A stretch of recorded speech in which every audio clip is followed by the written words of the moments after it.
Champions ট্রফির তামামা কিন্তু শুরু হয়ে গেছে এবং সেইখানে চ্যাম্পিয়ন্স ট্রফির সব থেকে বড় আকর্ষণীয় ম্যাচ হচ্ছে মনে হয় এই গ্রুপের ইন্ডিয়া এবং পাকিস্তান।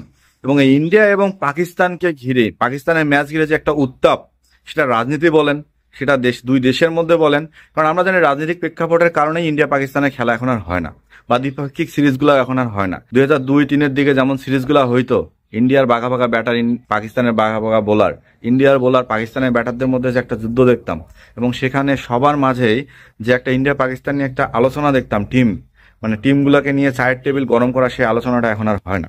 ইন্ডিয়া পাকিস্তান ম্যাচগুলো নিয়ে না এখন উত্তাপ একদম কমে গেছে।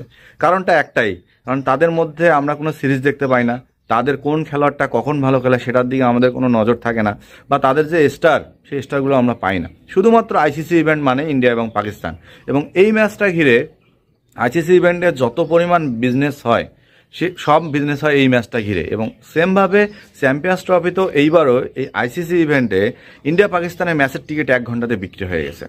তাহলে এখনও এই ইন্ডিয়া পাকিস্তান ম্যাচের যে একটা আমেজ, সেটা কিন্তু এখনও আছে, এটা বোঝা যাচ্ছে। সব মিলাই ইন্ডিয়া এবং পাকিস্তানের ম্যাচকে ঘিরে একটা টান উত্তেজনা কিন্তু অলরেডি শুরু হয়ে গেছে। কারণ এই গ্রুপে এশিয়ার আর এক জায়ান্ট আছে বাংলাদেশ, যেটা হচ্ছে সাইলেন্ট কিলার। এবং সেখানে এই যে বাংলাদেশের যে ব্যাপার স্যাপারটা পড়ে গেছে মাঝখানে, একদম মাঝখানে পড়ছে, ডানে পাকিস্তান, বামে হচ্ছে ইন্ডিয়া, তো সব দিক দিয়ে বাংলাদেশও কিন্তু মানকা চিপায় পড়ে গেছে।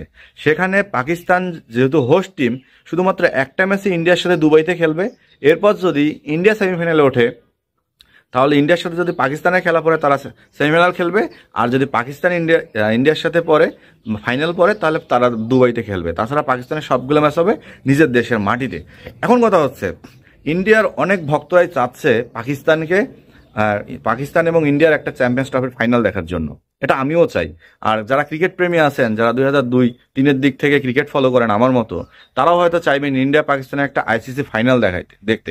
কারণ ফিফাতে যেমন আমরা সবসময় আর্জেন্টিনা এবং ব্রাজিলের ফাইনাল দেখার জন্য অপেক্ষায় থাকি, কিন্তু এখন পর্যন্ত জন্মের পর ইন্ডিয়া পাকিস্তানের যেমন কোনো ফাইনাল দেখি নাই, তেমনটি আর্জেন্টিনা ব্রাজিলের কোনো ফাইনাল ম্যাচ দেখা হয়নি। তো সব মিলায় পাকিস্তান এবং পাকিস্তানকে ফাইনালে চাই ইন্ডিয়া। এই কথাটা ইন্ডিয়ার অনেক লিজেন্ড ক্রিকেটাররাই বলতেছে, যে চ্যাম্পিয়ন্স ট্রফিতে যদি পাকিস্তানকে ফাইনালে পাওয়া যেত, তাহলে মনে একটা হাড্ডাহাড্ডি লড়াই দেখা যেত। যেখানে আইসিসি ইভেন্ট মানে পাকিস্তানে কিন্তু একটা অসহায়ত্ব দেখা যায় ইন্ডিয়ার সাথে, কারণ তারা ওই যে 2-1 ম্যাচ ছাড়া জিততে পারে না ইন্ডিয়ার সাথে। যখনই কোনো আইসিসি ইভেন্টে ইন্ডিয়ার মুখোমুখি পাকিস্তান হয়ে গেছে, তখনই দেখা যাচ্ছে পাকিস্তানের দুর্বলতা প্রকাশ পায়, হয় ব্যাটিংয়ে খারাপ করবে, না হয় বোলিংয়ে খারাপ করবে। যদিও টি-20 ওয়ার্ল্ড কাপে পাকিস্তান ইন্ডিয়ার সাথে একটা ম্যাচ জিতছিল, সেটাই মনে হয় পাকিস্তানের প্রথম জেতা কোনো আইসিসি টুর্নামেন্টে। এরপর গত চ্যাম্পিয়ন্স ট্রফিতে যেটাতে পাকিস্তান চ্যাম্পিয়ন হয়েছে, সেখানেও কিন্তু ইন্ডিয়াকে হারায় পাকিস্তান চ্যাম্পিয়ন হয়েছে। সো এই দুইটা জয় ছাড়া পাকিস্তানে কিন্তু ইন্ডিয়ার সাথে তুলনামূলক জয় নাই। সেখানে ইন্ডিয়া এবং পাকিস্তানের টিমের মধ্যে যদি আপনি কম্পেয়ারও করেন, স্টার কিন্তু সমানে সমান। তারপরে ইন্ডিয়া এগিয়ে থাকবে, কারণ তাদের তরুণ ক্রিকেটাররা, তাদের বিস্ফোরক ব্যাটসম্যানরা একদম বিস্ফোরকের মতো আচরণ করে।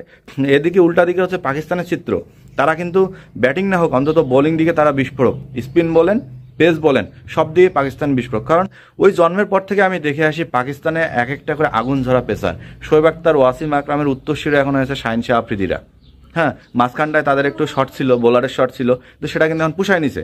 ইন্ডিয়ার কিন্তু এখন, আগে যেমন একটা লক্ষ্য করতাম, যখন সচিন সৌরভ বা ভিভিএস লক্ষণরা খেলতো, যুবরাজ রায়নারা খেলতো, তখন কিন্তু ইন্ডিয়ার বোলিং একটা সংকট ছিল। কিন্তু ইদানিং ইন্ডিয়ার বোলিং লাইন আপটা এত স্ট্রং হয়ে গেছে, তারপরে পাকিস্তানের কাছে যেটা একটু কমই মনে হবে, কিন্তু ব্যাটিং লাইন আপের দিকে যদি তাকান, তাহলে ইন্ডিয়া কিন্তু সব থেকে বেশি আগে আছে। ইন্ডিয়া এবং পাকিস্তানের মধ্যে যদি ম্যাচটা হয় ভালোভাবে, এবং সেইখানে যদি পূর্ণাঙ্গ ম্যাচে একটা টান ওয়েদার বিরাজ করে, আমি মনে করো ব্যাটাররা স্টার করতে পারে, বোলারদের দ্বারা সম্ভব না। কারণ পাকিস্তানের বোলিং লাইন আপ যেহেতু শক্তিশালী, ইন্ডিয়ার ব্যাটিং লাইন আপ তেমন শক্তিশালী। অন্যদিকে উল্টা চিত্র থাকবে, বোলিং লাইন আপের দিক থেকে ইন্ডিয়া একটু উইক, পাকিস্তানের ব্যাটিংও কিন্তু উইক। সো ধারাবাহিকতার দিক যদি চিন্তা করেন, সেখানে তো ইন্ডিয়া এগিয়ে থাকবে। এবং পাকিস্তানের দিক যদি চিন্তা করেন, ত্রিদেশীয় সিরিজের ফাইনাল হারায় কিন্তু পাকিস্তান অনেকটা ব্যাকফুটে চলে গেছে।